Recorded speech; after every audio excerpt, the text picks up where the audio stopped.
Conchita Caroline perseteruan dengan ibunya, di mana sang ibu sempat menjadi manajer. Kemudian Conchita juga bercerita ada beberapa hasil pekerjaannya yang harusnya menjadi hak untuk Conchita sendiri, tapi tidak ditransfer oleh sang ibu dengan beberapa alasan. Termasuk ketika waktu anak kamu sakit, akhirnya untuk biaya pengobatan rumah sakit itu gimana caranya kamu mendapatkan uang? Karena aku masih ada suamiku juga kan, dan akhirnya aku pun minjem juga sama orang tuaku, yang mana aku baru tahu later on bahwa yang aku pinjem itu ya dana aku pribadi juga. Ada dua kejadian sebenarnya, ada dua kesempatan untuk orang tua aku jujur. Pertama saat anak aku masuk rumah sakit, yang mana masuk rumah sakit juga 2 kali. Terus 1 kali lagi adalah saat suamiku kehilangan pekerjaan. Jadi sebenarnya untuk beliau jujur itu ada 2 kesempatan, karena keluarga kecil aku udah ada 3 major thing yang harus dihadapi di tengah-tengah tanpa kita ketahui ada manipulasi keuangan itu. Oke. Manipulasi keuangan yang kamu bilang ini bertahun-tahun.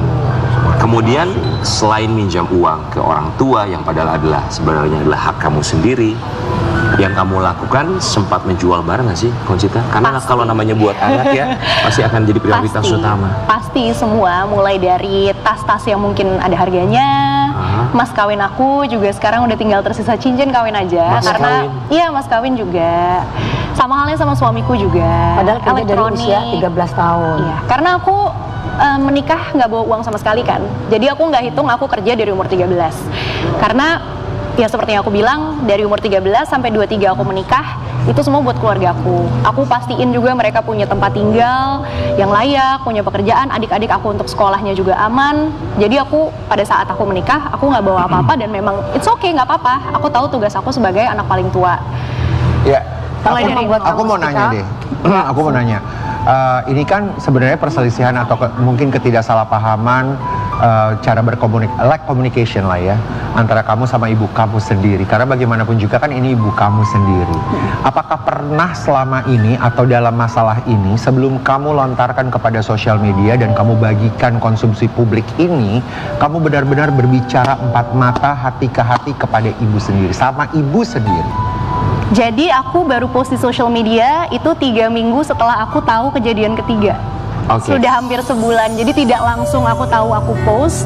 Sempat berhadapan sama orang tuaku juga, tapi yang aku dapetin malah label-label yang buat aku makin ngerasa capek gitu. Kayak sampai akhirnya aku ngerasa if I have to let my family go, kalau aku harus menjauh dulu dari orang tua, mungkin itu jalan terbaik gitu. Karena yang aku dapatkan bukan penjelasan, tapi lebih kepada label. Contohnya kayak I don't know if I can say this di televisi ya. Banyak hal yang sebenarnya aku juga label dalam perkataan atau dilontarkan di sosial media? Secara verbal. Dan ini dilakukan sama Bunda dan Papa Samungku juga. Jadi awalnya aku kira Papa Samungku nggak tahu, tapi ternyata tahu. Bahkan sebenarnya aku baru tahu nominal pasti dan ada pihak-pihak lain yang dirugikan itu 3 hari setelah aku ngobrol sama mamaku gitu. Jadi pihak-pihak lain yang merasa dirugikan maksudnya gimana? Ada pihak yang ditunggak pembayarannya oleh orang tuaku. Jadi pada saat pembayaran masuk itu ada persentase untuk tim, karena ada pembayaran untuk social media yang membuat kamu pakai tim. Ya, dan itu ditunggak sudah 2 tahun lebih. Yang mana pakai nama aku juga. Jadi bilangnya. Tapi bagaimana respon mama setelah itu? Setelah kamu sudah memberontak lah ya, pada akhirnya kamu share semuanya ke publik, ada respon nggak dari orang tua? Ada. Cuma satu. Apa itu? Kamu durhaka, udah itu aja. Sama sekali tidak ada kata mungkin sama sekali aku tidak boleh merasa sedih, marah, itu sama sekali tidak boleh. Karena berulang kali yang dikatakan adalah orang tua pasti tahu yang terbaik. Ya, seberapa besar nominal yang dirugikan? Gak mungkin aku buka di sini. Nggak, kira-kira bisa beli apa?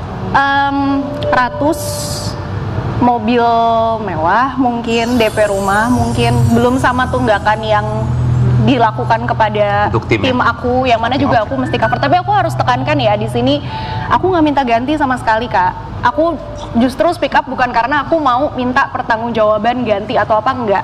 Karena aku mikir kalau misalnya aku tagih, aku masih punya adik-adik aku yang sekolah. Iya. Aku nggak mau Paham. nantinya sekolah mereka jadi dikorbankan atau apa. Aku cuma pengen, for now, boleh nggak sih?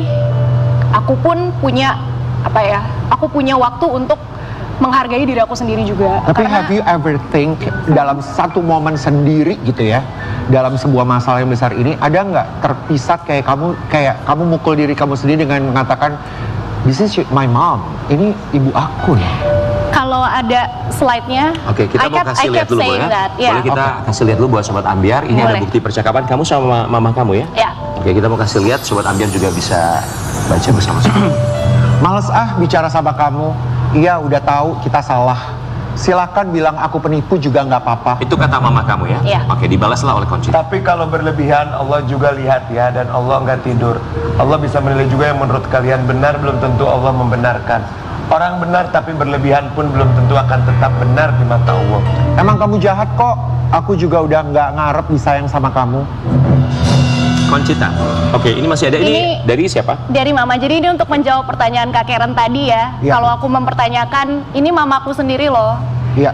Mamaku pernah nggak sih mikir, ini anakku sendiri loh? Karena ini statement keluar justru dari beliau. Oke, kita kasih lihat juga. Kita baca dulu. Terus untuk menjaga kelancaran rezeki, kita tetap terikat tapi hubungannya profesional aja, manager and talent. Rekening juga sudah ke kamu semua kan, operasional jalannya sama asisten. Aku pegang schedule, nego, and administratif saja. Jadi di tengah masalah yang justru sumbernya dari uang, bukannya kita selesaikan dari hati ke hati, malah status yang dipertahankan yang jadi sumber masalah itu manajer dan Manajer dan talent, bukan talentnya. ibu dan anak. Oke, paham. Conchita. Ya. Tapi apakah kamu pernah tahu atau mencari tahu, apa mungkin mama kamu juga punya kesulitan secara ekonomi yang barangkali dia belum pernah ceritakan sama kamu, atau kamu belum mencari tahu? Yang kamu bilang bahwa kamu masih punya adik-adik, ada ayah sambungnya juga, kebutuhan lainnya, kamu sempat mencari tahu nggak sih? Ayah sambungku alhamdulillah masih bekerja. Pekerjaannya pun alhamdulillah banget, bagus juga. Oke. Adik-adikku sekolah, aku masih bantu Kak. Dari pekerjaanku pun masih ada persenan as a manager, dan di luar itu kapanpun beliau butuh apa, pasti aku ada, pasti aku kasih. Masih bagus Kalaupun ya. nggak ada, aku nggak pegang nominal segitu, pasti aku minjem ke suami. Dan biasanya aku malah nggak bilang sama suamiku, kayak aku bilangnya, can I borrow buat apa, padahal sebenarnya untuk keluarga gitu. Tapi aku penasaran deh, kalau dari Melisa di sini menanggapi masalah dari Conchita seperti apa? Ya, kalau dari ceritanya Conchita tadi sangat bisa dipahami ya, kalau memang sekarang sedang merasa sangat kecewa dengan perilaku dari orang tua, begitu ya. Tetapi tetap untuk memahami kasus secara komprehensif, kita tentunya perlu mendengar dari kedua belah pihak ya. Menurut saya dalam hubungan ibu dan anak, sahabat, pasangan, sangat mungkin sih kalau orang yang kita sayangi melakukan perilaku yang mengecewakan kita. Itu adalah sesuatu yang kita nggak bisa hindari. Betul. Gitu ya. Kita juga mungkin in some cases juga mengecewakan mereka gitu. Jadi ketika memang hubungan itu kita anggap precious atau bermakna, ada baiknya kita duduk bareng lagi ya, kemudian sama-sama legowo untuk cari gimana sih komunikasinya, negosiasinya, komprominya gitu. Sehingga apa yang menjadi konflik itu tetap bisa diselesaikan sesuai porsinya. Betul. Ketika kemudian melibatkan banyak pihak ya tadi ya, bukan tidak membantu, tetapi lebih ke arah memperluas ya. jadi Memperkeruh lebih besar. rumit gitu Conchita, persoalannya. setelah akhirnya menjadi viral di media sosial, kamu ada kepikiran atau mungkin sudah melakukan untuk duduk bersama, hanya empat mata bersama dengan mama kamu? Justru upaya, kenapa aku post akhirnya, kenapa aku angkat, karena aku pengen banget, tapi aku pengen kita jujur gitu, karena banyak banget kebohongan-kebohongan yang masih dilakukan. Kayak pada saat ketahuan bilangnya itu rekening baru dipakai 1 bulan, ternyata pada saat suamiku cek mutasi itu sudah dari berapa tahun yang lalu. Terus bilang lagi katanya ayah kandungku meminjam uang. Padahal aku ketemu ayah kandungku aja kayaknya nikahan aku aja nggak dateng gitu. Jadi kayak aku tidak bisa mengkonfirmasi fakta atau bukannya gitu. Bahkan aku udah ajak berkali-kali juga, yuk kita coba cari seek professional help supaya kita bisa duduk cuma berdua aja, nggak usah ada siapapun, nggak usah ada suami, nggak usah ada ayah, nggak usah ada siapa, cuma kita berdua aja supaya aku benar-benar tahu. Responnya itu, saya bukan orang gila katanya. Saya tahu yang terbaik buat keluarga, selalu seperti itu. So, Conchita, begitu pelik sekali. Kamu sampai harus menjual mas kawin kamu, berbohong kepada suami, kemudian berkonflik dengan ibu sendiri. Apa yang ingin kamu sampaikan kepada mama kamu yang kita yakin juga kamu masih sayang sekali kepada mama kamu, tapi keadaan membuat semuanya menjadi rumit. Conchita, apa yang ingin kamu sampaikan untuk Bunda, kamu panggilnya? Bunda. Mungkin untuk apa yang disampaikan, aku speechless sih. Aku bingung. Sampai detik ini pun kalau ditanya mau ngomong apa sama Bunda, aku udah nggak tahu lagi mau ngomong apa. Tapi kalau boleh, aku jawab dalam bentuk harapan aja. Aku berharap banget justru mulai dari permasalahan ini kita bisa jujur satu sama lain. Karena dari semua orang yang ada di sekitar aku, keluarga itu harusnya jadi rumah untuk aku pulang, rumah untuk aku jujur, share stories kalau ada masalah dan lain sebagainya, tanpa aku harus takut sama label-label kayak ya label-label yang seharusnya mungkin tidak datang dari keluarga gitu.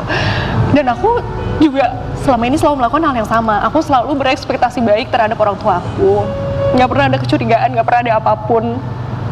Dikecewakan pun tetap kerja sama bareng, apa bareng, nggak ada pikiran bahwa akan terjadi lagi. Jadi aku berharap mudah-mudahan mulai dari sini keluarga aku bisa paham dan mengerti bahwa yang aku pengen itu hanya kita bisa jadi keluarga seperti bagaimana mestinya gitu. A functional family that can just be honest to each other, yang bisa jujur, yang bisa terbuka kalau lagi ada masalah, kalau lagi ada butuh bantuan, daripada harus ditutupi dengan sebuah kebohongan seolah semuanya baik-baik aja for the sake of malu nanti orang bilang apa, gengsi gitu. Jadi sebenarnya kenapa akhirnya aku buka ke publik, karena aku capek sekali dengan banyaknya konflik keluarga kita yang dipendem cuma dengan alasan malu nanti keluarga menilai, orang menilai apa tentang keluarga kita. Ya udah, sekarang mungkin caranya memang harus dengan dibuka seperti ini, karena honestly aku nggak peduli orang lain mikir apa. Yang aku pengen adalah keluarga aku bisa berfungsi dengan baik, bisa